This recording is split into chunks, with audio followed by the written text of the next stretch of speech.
네, 18살에서 49살 청장년층의 백신 접종은 오늘부터 시작됩니다. 정부는 추석 전 우리 국민 70% 1차 접종을 목표로 백신 접종에 속도를 내고 있습니다. 네, 이런 가운데 대규모 인구 이동이 있는 추석 연휴가 다가오고 있어 방역 당국이 긴장하고 있습니다. 신상엽 한국의학연구소 학술위원장, 오창석 시사평론가와 관련 이야기 나눠보겠습니다. 어서 오십시오. 네, 안녕하세요. 예, 신규 확진자는 2,000명 아래로 일단 내려오긴 했습니다만 이 네 자릿수가 연속되고 있는 날들을 계산을 해보면 벌써 50일이 넘었습니다. 오늘로 51일째 연속 네 자릿수 확진자인데요. 오늘까지의 상황에 대한 진단부터 먼저 하고 자세한 이야기 좀 이어가도록 하겠습니다. 신상엽 위원장께 드리겠습니다. 일단 지금 방역 당국에서는 이제 8.15 연휴를 좀 계기로 또 어떠한 이제 이동량 증가로 해서 이제 전국적인 그런 대규모 확산이 되지 않을까 이제 우려를 했는데요. 네. 일단 지금의 뭐 나타나는 양상은 다행히도 뭐 이렇게 크게 증가하고 있지는 않는 그 확진자 수가 늘고 있지는 않는 것 같고요. 지금 일단 이제 전파력이 굉장히 강하고 뭐 세대기 한 사람이 다른 사람한테 전파되는 세대기가 짧은 이 델타 변이가 이제 우세종에서 독점종으로 되는 부분들은 굉장히 지금 유행에 영향을 끼치고 있지만 다행히 이제 최근 들어서 백신 접종 이제 효과가 이제 좀 그 속도가 좀 빨라지고 있고요. 그다음에 그 이제 사회적 거리두기의 그런 걸 간접적으로 나타내는 이동량이 지난주 같은 경우는 한 5.7% 정도 좀 감소를 한 부분들도 있습니다. 그래서 연휴는 어느 정도 이제 좀 잘 넘어가고 있는 것 같고 이제 앞으로 이제 추석 전까지 잘 관리를 해서 어떻게든 이 민족 명절을 좀 더 안전하게 지낼 수 있게 이제 노력을 해야 될 것 같습니다. 예. 네, 사망자는 20명을 기록했습니다. 4차 대유행 이후에 최다 숫자인데요. 이 부분은 어떻게 보십니까? 참 이제 좀 걱정되는 부분이 이제 확진자 수가 늘면 사실 그거에 비례해서 위중증 환자가 늘 수밖에 없는데 불과 한 일주일 전, 열흘 전만 해도 이 위중증 환자가 350명대 정도였습니다. 그런데 어제는 이제 434명까지 증가했다가 이제 사망자 수가 이제 하루 사이에 20명이 됐는데 아직도 425명. 그러니까 이게 지금 그 위중증 환자분들이 회복하셔가지고 좀 이 숫자가 좀 줄었으면 좋겠는데 네. 지금 사망자 수가 계속 이렇게 늘어나는 상황에서 위중증이 늘어나는 부분들이 사실 이제 의료 시스템적으로는 굉장히 좀 안타까운 상황이고 또 그런 그 위험들이 아직 노출된 분들이 많이 있다라는 그런 것들을 반증하고 있고 그에 아울러 이제 지금 그 중환자 치료 병상들이 일부 지역에서는 부족 현상이 나타나고 있어서 일단 이걸 해결하는 가장 좋은 방법은 유행의 규모 자체, 확진자 수 규모 자체를 이제 줄여야 되는데 당장 그게 바로 가능하지는 않기 때문에 최대한 백신 접종 효과를 올리고 그래서 속도를 올리고 지금의 사회적 거리두기를 어떻게든 잘 이렇게 좀 효율적으로 관리를 해야 될 것 같습니다. 예. 네, 정부는 현재 확산세가 다음 달 말까지는 이어질 것으로 전망을 하고 있습니다. 어떻게 추석에 부모님 뵈러 갈 수 있을까요? 현재까지는 명확한 가이드라인이 나오지 않은 상태고요. 다음 주 정도로 지금 예상이 되고 있습니다. 네. 현재까지 KTX 예매도 보더라도 창과 쪽 좌석만 허락해서 예약이 되고 있고요. 실제로 작년 추석에도 이와 같이 시행을 했었고 다만 중요한 것은 백신 접종률이 추석 전까지 어느 정도 이루어지느냐 이 부분이 가장 중요하다고 생각이 듭니다. 많은 전문가들이 이 부분에 있어서 막연히 거리두기라든지 또는 네. 시간 제한만으로는 옥죄할 수 없다라고 얘기를 했고 백신 접종을 늘려서 위중증 환자 관리와 치명률을 낮추는 데 주력해야 된다라고 얘기를 했습니다. 또한 홍남기 부총리가 오늘 발표한 게 있는데요. 추석 전에 88%에 해당하는 재난지원금을 1인당 25만 원씩 지급하겠다라고 얘기를 했거든요.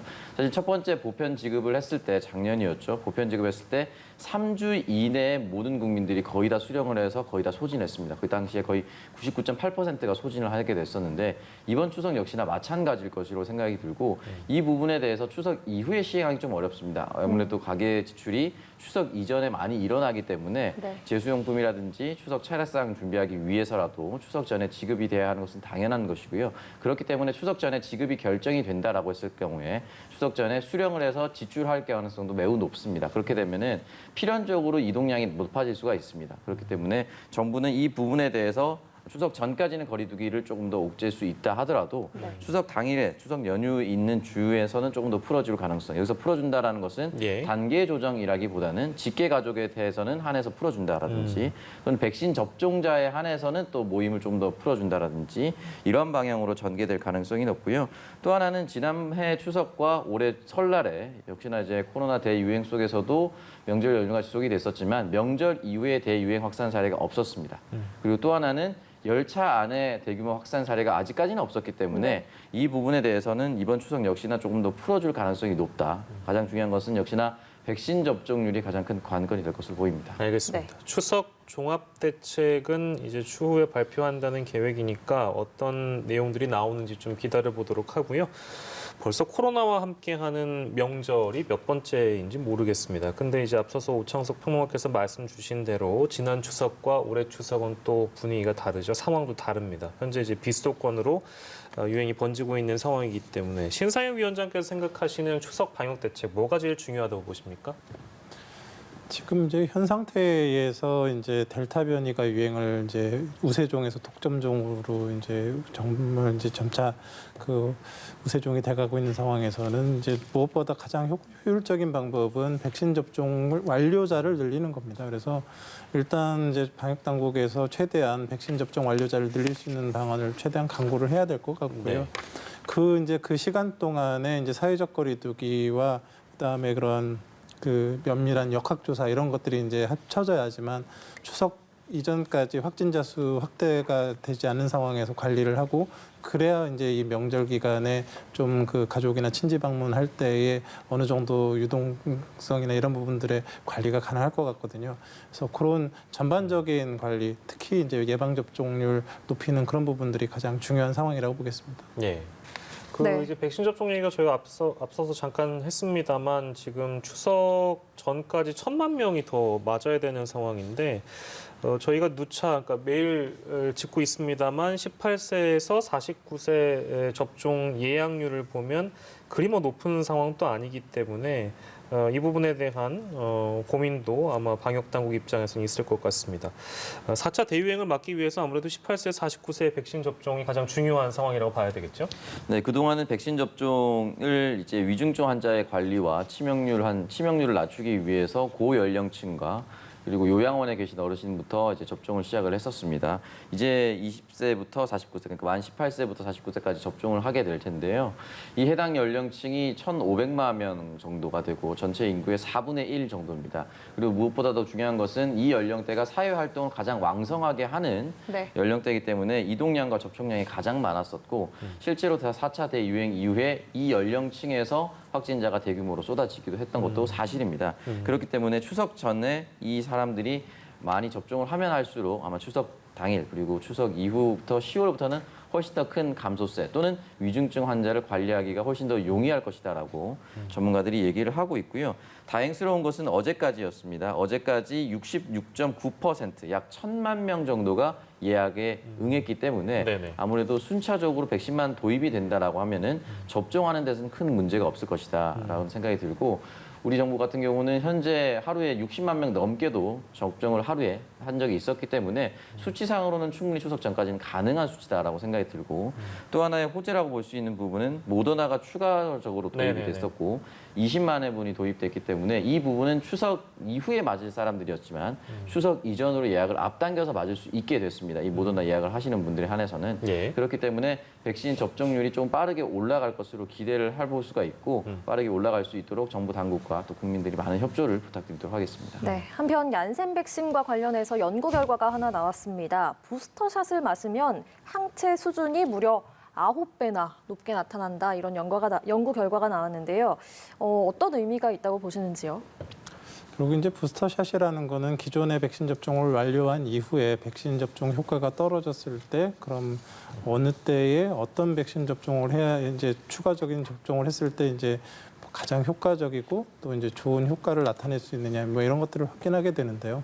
지금 얀센 백신 같은 경우는 상대적으로 뭐 항체 형성률이 조금 뭐 다른 백신에 비해서 떨어진다는 얘기도 있고 돌파 감염이 좀 많이 발생한다 뭐 이런 얘기들도 있는 상황에서 네. 이제 그런 어르신들 같은 경우 이제 애초에 면역력이 떨어져서 돌파 감염이 잘 생기는 분들과 이제 얀센 백신 접종자들에 대한 이제 그런 추가 백신 접종에 대한 그런 연구들이 이제 좀 되어 오고 있는 상황인데요.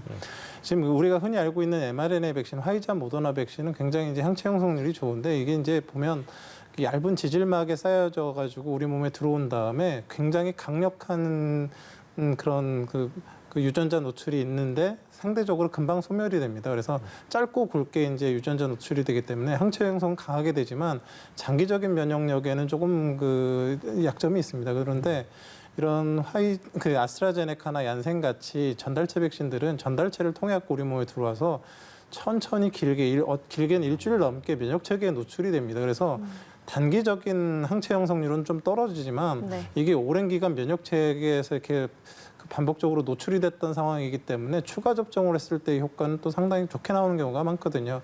그래서 이런 얀센 백신 같은 이런 전달체 백신, 아스트라제네카 같은 전달체 백신들은 항체 효과가 어느 정도 떨어지는 순간에 재접종을 했을 때 충분히 효과적이고, 얀센은 어차피 한 번밖에 안 맞으셨기 때문에 추가 백신 접종을 이제 고려를 할 때 이런 부분들을 고려해서 간격이나 이런 대상들을 정해야 될 거라고 생각을 합니다. 예, 무려 9배나 높게 나타났다고 한다.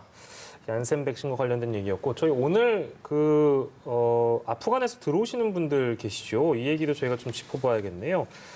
아프간 현지인들은 PCR 음성 확인서 이 지금 제출 없이 입국하는 걸로 저희도 알고 있는데, 절차나 검사 이런 건 어떻게 진행이 된다고 합니까?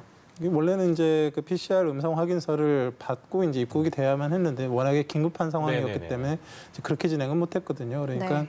들어오자마자 이제 PCR 검사를 하고 임시 생활 시설에서 이제 거주를 해서 검사 결과를 기다리고요. 음성이 나오신 분들은 이제 진천에 있는 뭐 공무원 인재개발원으로 이동해서 14일간 격리를 하시게 되고, 네. 혹시 양성이 나오게 되신 분들은 통상적인 확진자 관리에 따라서 예. 진행이 되게 되는 거고요. 이제 진천에서 이제 14일 머무르는 동안에 7일째랑 이제 격리 해제되는 그때 이제 2번의 PCR 검사를 통해서 네. 이제 지역 사회로 나가기 전에 안전성을 좀 담보하게 됩니다. 네, 진천에 있는 국가공무원 인재개발원이 사실 작년에 중국 우한의 교민들도 또 2주간 입국을 해서 격리를 했던 곳이잖아요. 아무래도 물론 코로나19 확진자가 더 이상 나오지 않아야겠지만 만약에 나온다고 하면 전파가 되지 않도록 엄격하게 관리를 해야 할 것 같아요. 어떻게 보시나요? 그런 부분들 중요하죠. 진천에 계신 그런 주민분들은 좀 걱정되시는 부분들이 당연히 생길 수밖에 없는데, 그래도 우리가 이제 여러 번의 경험을 통해서 이제 그런 내부에 이제 계시는 분들이 밖에 나오지 못하게 잘 관리하고, 또 안에 계신 분들은 방호구를 잘 착용하고 방역 물품들을 잘 착용하면서 이런 관리하는 것들이 이미 어느 정도는 이제 노하우가 쌓여 있는 상황이기 네. 때문에 뭐 그렇게 크게 걱정은 안 하셔도 되지 않을까 싶습니다. 예, 알겠습니다. 코로나19 상황은 여기서 좀 마무리하도록 하겠습니다. 오창석 평론가, 이어지는 사건 큐브 함께해 주실 거고요. 신상엽 한국의학연구소 학술위원장은 여기서 인사드리겠습니다. 고생하셨습니다. 고맙습니다. 고맙습니다.